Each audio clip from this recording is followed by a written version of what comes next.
Hi అండి. ఈరోజు మనకి 3.5 ఎకరాల మామిడి తోట సేల్కి వచ్చిందండి. ఈ బిట్టు తెలంగాణ ఖమ్మం డిస్టిక్ అండి. నేషనల్ హైవే నుంచి జస్ట్ ఒక 1 km ఉంటుందండి.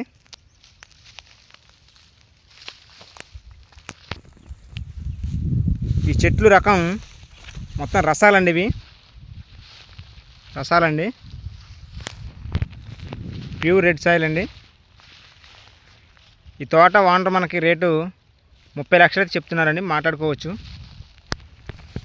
డాక్యుమెంట్ క్లియర్గా ఉందండి, లింక్ డాక్యుమెంట్ కూడా ఉన్నాయండి. మనకి వాటరు ఎన్ఎస్పి సాగర్ కెనాల్ నుంచి పైప్ లైన్ ఉందండి సపరేట్గా. రోడ్ ఇట్లా ఉంటుందండి, జస్ట్ ఊరికి 100 మీటర్స్ దూరం అండి. కావాల్సిన వారు మమ్మల్ని సంప్రదించగలరు. Thank you.